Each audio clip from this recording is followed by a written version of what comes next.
கேட்போம் என்ற பெருமையோடு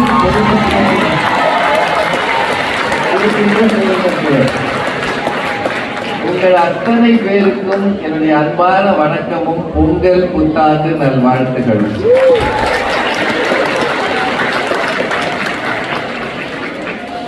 இந்த பக்கம் கடல், இந்த பக்கம் விமானம் வந்து இறங்குற காட்சியை அதிக ஊர்ல பார்க்க முடியாது. சிங்கப்பூர்ல பார்க்கலாம், 1-2 ஊர்ல தான் நான் பார்த்துருக்கேன். செஷல்ஸ்னு ஒரு ஊர் இருக்கு, நாடு, அங்க பார்க்கலாம். சென்னையில கடலா இருக்கு, கட்ட வேண்டிதான் வரும். பரவாயில்ல, நல்ல ஃபீட்பேக். நான் இனிமே சென்னை விமான நிலையத்துல அது வெள்ளம் வந்தப்ப அவர் பார்த்துப்பாரு. அந்த அடையாறு பக்கத்துல போகும்ல, அடையாறு அது என்னமோ ஒரு ஆறு, அந்த ஆறு தண்ணி ரன்வேலாம் வந்துடும். கடல்னு நம்பிதான். ரொம்ப அழகான ஒரு நகரம் இது. வித்தியாசமான தட்ப வெப்பம். மத்தியானம் கொஞ்சம் வெயில் அடிச்சது, இப்ப பார்த்தா நல்லா குளிருது. இந்த பகுதியில ஊட்டி கொடைக்கானல் மாதிரி இது இருக்கும்னு சொல்றாங்க. ஆனா எனக்கு இதுதான் முதல் முறை. நானும் மேடம் அவர்களும் முதல் முறையாக சாண்டியாகோ வருகிறோம்.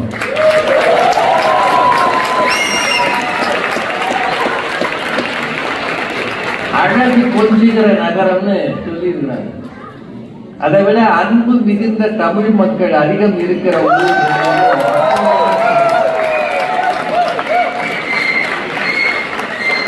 எங்களை ஏர்போர்ட்ல வரவேற்ற விதம், எங்களுக்கு உணவு தந்த அன்பு, பரிமாறிய பக்குவம், பக்கத்திலேயே இருந்து பார்த்துக்கிட்ட ஒரு இந்த மந்திரிகள்லாம் ஏதாவது ஒரு இடத்துல தங்கினா வாசல்ல 2 பேர் நிற்பாங்க. எதுக்குன்னா மந்திரியை யாரும் போய் அடிச்சு செக்யூரிட்டி.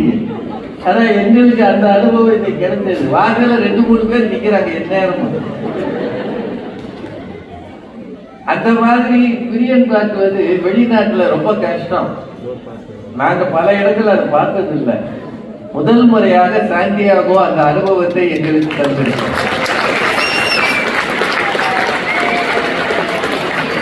அதை விட ரொம்ப முக்கியம், நீங்க எங்க வீட்டுலதான் தங்கணும்னு 7-8 பேர் சொல்லிடுறாங்க. அந்த கணக்கு போட்டோம்னா ஒவ்வொரு வீட்லயும் 1 மணி நேரம் தூங்கலாம்.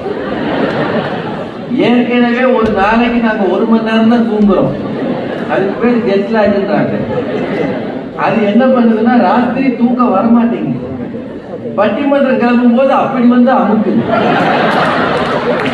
நானும் அவர்கிட்ட சொல்லி பார்த்தேன், நிறைய பேர் காத்திருக்கிறாங்க, நான் போயிட்டு வந்துடுறேன். என்ன கொடுமையா இருக்கு பயணத்துல, பல அசௌகரியங்கள். நிஜமாவே ஒரு நாள் முன்னாடி எல்லாம் நான் இருந்த நிலைமைக்கு இங்க வந்து நிகழ்ச்சி பண்ணுவேன்னு நான் நம்பல. இறை அருள், கடவுளுக்கு நன்றி. உங்க அன்பு இந்த நிகழ்ச்சிக்கு வர வாழ்த்துக்கிறேன்.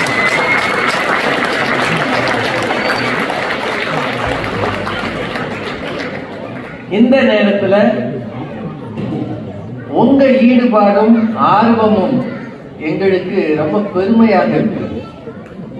தொலை தூரம் வந்த பிறகு தொடர்புகள் அழுந்து போகிற காலத்துல மொழியை முன்னே வைத்துக் கொண்டு தங்களை பின்னே வைத்துக் கொண்டு ஒரு சங்கம் இயங்குகிறது என்றால் உலகம் முழுக்க தமிழ் அமைப்புகள் இன்னமும் அரசாங்கம் செய்யாத காரியத்தை மொழிக்காக செய்கிறது என்றால் உலகம் முழுக்க இருக்கிற தமிழ் அமைப்புகள் தான் மொழியை தூண்டி கொள்ளும்.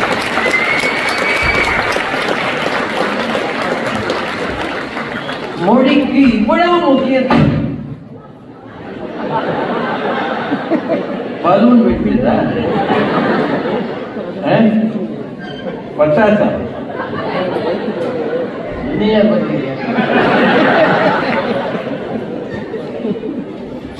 நமக்கெல்லாம் எதுக்கியா இந்த சத்தம்? கூட்டத்துல கொஞ்சம் அமைதியாவும் இருந்தா நல்லது. இந்த குழந்தைங்க சத்தம் இருந்தா அவங்களை பின்னாடி ரோக்கு அனுப்பிடுங்க. ஏன்னா இங்க வேற வழி இல்லை. மாமியார்கிட்ட விட்டுட்டு வர முடியாது. மாமியார் இல்லாத குறைய தீர்த்து வைக்கிறது குழந்தைங்க தான். அவன் சொல்றதுக்கு தான் நம்ம ஆடணும்.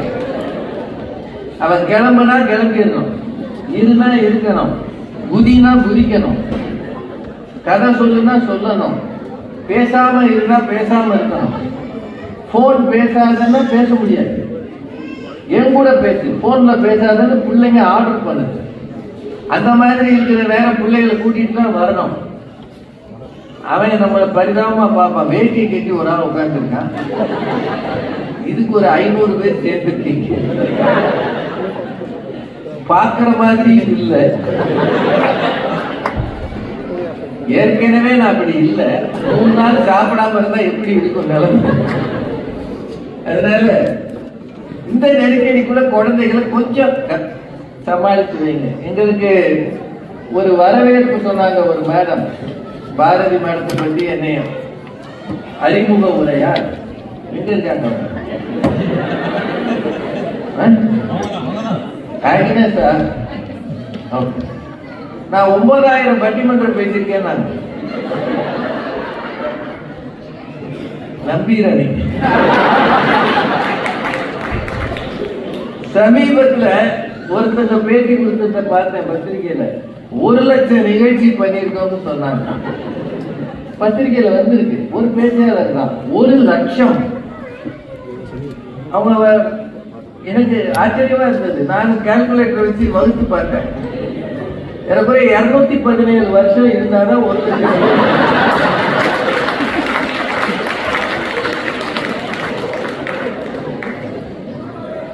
ஒரு நாளைக்கு ஒரு 10 ப்ரோக்ராம் பண்ணா கூட 1 லட்சம் நிகழ்ச்சி. ஏன்னா பிறந்தோடனே யாரும் பேச முடியாது. சும்மா அம்மா அப்பா சொல்றதுக்கே 1 வருஷம் ஆயிடும். அப்புறம் மைக்கு போட்டு மேடை போட்டு ஒரு திருக்குறளோ ஒரு 4 அடியாரோ படிச்சுட்டு பேசணும்னா ஒரு 15 வயசாக ஆகுது. இந்த குழந்தைங்க வயசாக வரணும். இல்ல ரொம்ப பாலிய காலத்திலேயே பேசி சைல்டு ப்ராடிஜியா இருந்தா ஒரு 8 வயசுல பேசலாம். எப்படியா 1 லட்சம் நிகழ்ச்சியா அள்ளி விடுறதுதான். நான் அந்த மாதிரி நண்பர்ல சொல்லுவாங்க, அல்லது எங்கேயாவது எவனாவது எழுதியிருப்பான். இப்பதான் யூடியூப் எல்லாம் வந்திருக்கு, கூகுள்லாம் வந்திருக்கு, என்ன வேணாலும் யாரை பத்தி எழுதலாம். மிஞ்சி போனா ஒரு 4000த்துக்குள்ள நானோ பாரதி மேடமோ பேசியிருக்கலாம். அவ்வளவுதான். நான் 91 மேடைக்கு வந்தேன். ஒரு 33 ஆண்டுகள் பேசியிருக்கிறேன். பாரதி மேடம் எனக்கு சீனியர், பேச்சுல வயசுல இல்லை. அவங்க ஏறக்குறைய 85லேயே மேடைக்கு வந்திருப்பாங்கன்னு நினைக்கிறேன். அவங்க ஸ்டூடெண்ட் டேஸ்ல இருந்தே வந்துட்டாங்க. எனக்கு அந்த மாதிரி அன்பு வாய்ப்பு கடவுள் கொடுக்கல. அது படிக்கிற காலத்திலேயே பேசிட்டாங்க. அதனால அவங்க இதை விட கூடுதலா இருக்கலாம். ஆனா நாங்க போய் வந்த நிகழ்ச்சிகள் வேகத்துக்கு அவங்க பணி ஒத்துக்கல. அதனால அவங்க வருஷத்துக்கு ஒரு 50-100 தான் பேசியிருப்பாங்க. நாங்க ஆரம்ப காலத்துல ஆண்டுக்கு 150-200 பேசியிருப்போம். 90களில் 2000 எல்லாம். அதுல கணக்கு போடும்போது எவன் கேட்கிறான்னு அள்ளி விட்டுறக்கூடாது. தசரதனுக்கு 60,000 மனைவின்றது ஒரு எண்ணிக்கை தான். உடனே அதை பிடிச்சுக்கிட்டு இப்படி ஒருத்தர் இருக்கலாமா அப்படிலாம் பேசுவாங்க. எனக்கு குறை சொல்றது. அந்த காலத்துல கம்பன் எழுதும் போது எல்லாத்தையும் பெருமையாக சொல்லுவார். அது ஒரு எண்ணிக்கை, ஒரு கணக்கு தான். அதை அப்படியே பிடிச்சுக்க கூடாது. அதனால அவங்க அறிமுகம் ரொம்ப நல்லா இருந்தது. நல்லா பேசினாங்க. சுருக்கமா முதல்ல பேசினாங்க. என்ன அவங்கள பத்தி பேசும்போது பேச்சாளர்னு சொல்லிட்டாங்க. என்னை பத்தி பேசும்போது இதுல நடிச்சார் அதுல நடிச்சார்.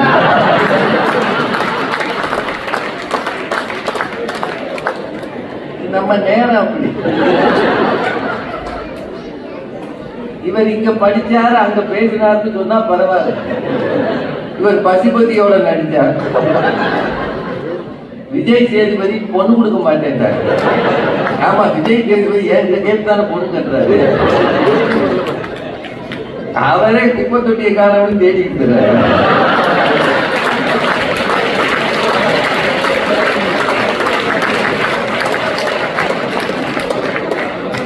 இதுல நான் பொண்ணு கொடுத்து ரஜினி கல்யாணம் பண்ணுவேன். இதெல்லாம் டைரக்டர் சொல்றது ஆமான்னு கேட்டுக்க வேண்டியதான். ஆனா அது கலகலப்புக்காக அப்படி அவங்க ஆக்டர் சொன்னாங்க. இத்தனை சந்தோஷங்களுக்கு மத்தியில ஒரு பட்டிமன்றத்தை நடத்தணும்னு ஜெய்சங்கர் அவர்கள் எங்களை கூப்பிட்டுக்கிறார். ஜெய்சங்கர் அப்படின்றது ஒரு நல்ல பெயர்.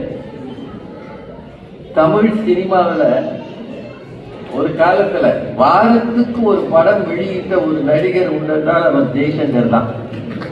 உங்களுக்கு தெரிஞ்சிருக்கும். ரொம்ப ஜென்டில்மேன் இன் சினிமா ஃபீல்டுன்னு அவரை பற்றி சொல்லுவாங்க. பல கதாநாயகிகள் அவரோட நடிச்சிருக்கிறாங்க. ரொம்ப எங்க காலங்கள்ல நாங்க ரசித்து பார்த்த ஒரு நடிகர் ஜெய்சங்கர். அந்த பேரை அவர் தாண்டி இருக்கிறார். ரொம்ப மகிழ்ச்சி. இன்னைக்கு ஒரு பட்டிமன்றம். உங்க எல்லாருக்கும் தெரியும், திருவிழாக்கள் பண்டிகைகள் என்றால் நம்ம ஊர்ல பட்டாடை, பலகாரம், பட்டிமன்றம் அப்படின்னு வந்துருச்சு. அது தமிழ்நாட்டில் ஒவ்வொரு சேனல், இப்ப யூடியூப் சேனல் வந்த பிறகு யார் வேணாலும் என்ன வேணாலும் பேசலாம், யாரு யாரையும் திட்டலாம், மானாங்கனியா பேசுறான். இவ்வளவு அவ்வளவுன்னு கிடையாது, ஒரு ஒழுங்கு இல்லாம திட்டுறாங்க. அந்த சேனல் வரைக்கும் பட்டிமன்றங்கள் வந்தாச்சு. பட்டிமன்றம்ன்றது தமிழ் மக்களின் பண்பாட்டு அடையாளங்களுள் ஒன்றாக மாறி இருக்கிறது. அது ரொம்ப உண்மையா. ரொம்ப பழைய காலத்துல மணிமேகலை காப்பியத்துல இருந்து கம்பன்லயே இருக்கு, பன்னரு கலை தெரி பட்டி மண்டபம்னு இருக்கு. ஊர்தேடு படலத்துலதான வருது. இலங்கையில நடந்ததாக அனுமன் போய் பார்ப்பான். இலங்கையில பட்டிமன்றங்கள் நடந்திருக்கு. ராவணன் ஆட்சியிலேயே பட்டிமன்றம் நடந்தது. இதெல்லாம் இருக்கு. இப்போ ஒரு 2000 ஆண்டு பழமையான ஒரு கலை வடிவம் பட்டிமன்றம். எனக்கு தெரிய உலக மொழிகளில், இந்திய மொழிகள் வச்சுங்கன்னா உலக மொழி எனக்கு தெரியாது நிறைய. இந்தியாவில் வேறு எந்த மொழியிலும் பட்டிமன்றம் என்ற கலை வடிவம் இல்லை. தமிழுக்கு மட்டும்தான் அந்த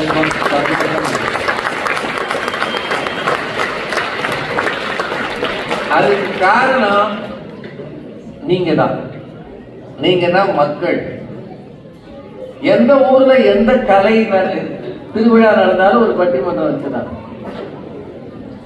எந்த சிறப்பு நிகழ்ச்சி, முன்னாடி எல்லாம் பேச்சாளர்கள் மட்டும்தான் பேசுறாங்க. இப்ப டாக்டர்ஸ் பேசுறாங்க, என்ஜினியர்ஸ் பேசுறாங்க, யார் வேணாலும் பேச்சாளரா வந்துடுறாங்க. வந்து எடுத்த பொருளை அழகா செய்யறாங்க.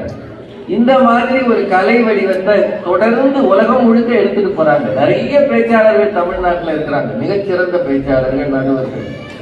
இந்த முறை எங்களுக்கு வாய்ப்பு தந்த சாண்டியாகோ தமிழ் சங்கத்துக்கு மீண்டும் எங்கள் இருவரின் நன்றியை தெரிவிக்கிறேன். இப்ப மணி 6:15 ஆச்சு. எவ்வளவு நேரம் இருப்பீங்க நீங்க?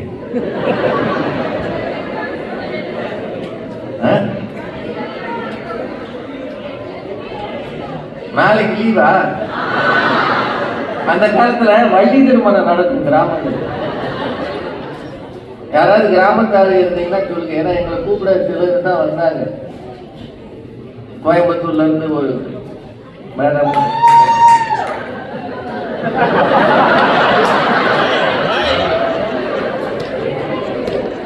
ஒரே ஒரு கோயம்புத்தூர்.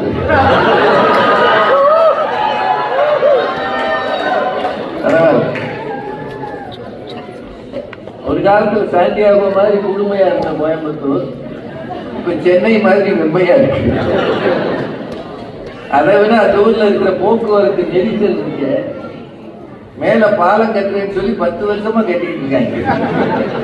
கீழே போறது கூட இழுத்திட்டு இருக்காங்க. அவன் என்னைக்கு கட்டுறது, இது என்னைக்கு போறது? சரி, அது வேற கதை. ஒரு சிலர் தான் நாங்க பார்க்க முடிஞ்சது. கோயம்புத்தூர் வந்து 1-2 பேர் வந்திருந்தாங்க.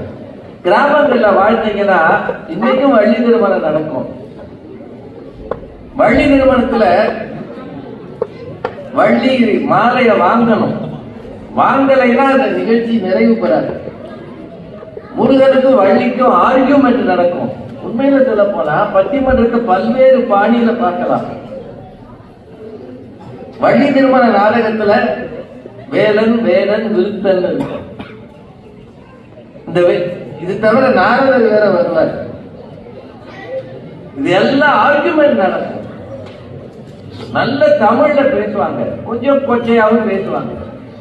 இந்த ஆர்குமெண்ட்ஸ் எல்லாம் பாத்தீங்கன்னா இன்னைக்கு பட்டிமன்றத்தில் இருக்கிற ஆர்குமெண்ட்ஸ், கவுண்டர் ஆர்குமெண்ட்ஸ் இருக்கு இல்லையா, இதுக்கெல்லாம் முன்னோடியாக அது இருக்கும். ரொம்ப நல்லா பேசுவாங்க. அப்புறம் அந்த காலத்துல எரிஞ்ச கட்சி எரியாத கட்சின்னு ஒண்ணு இருந்தது. சிவன் காமனை எரித்தாரா இல்லையான்னு ஒரு டேப் படிச்சுட்டு பாடுவாங்க. அதுலயும் ஆர்குமெண்ட்ஸ் இருக்கும். இந்த வள்ளி திருமண நாடகம் மாலையை வாங்கலைன்னா அன்னைக்கு விடியும் போது முடியாது, அடுத்த நாளைக்கு போஸ்ட்போன் பண்ணிடுவாங்க. திரும்ப அடுத்த நாள் வந்துடும், கூட்டம் வரும். கடைசியில ஊர் பெரியவர்களா கூடி கெஞ்சி இன்னொரு நாளைக்கு நடத்த காசு இல்லை, வள்ளி காலில் விடுற மாலையை வாங்கி அப்படின்னு சொல்லுவாங்க. அந்த மாதிரி பட்டிமன்றத்தை அடுத்த நாள் வரைக்கும் நடத்த முடியாது. முடிஞ்சா ஒரு 8-8:15 வரைக்கும் நடத்தலாம்னு நான் நினைக்கிறேன். ஓகேவா?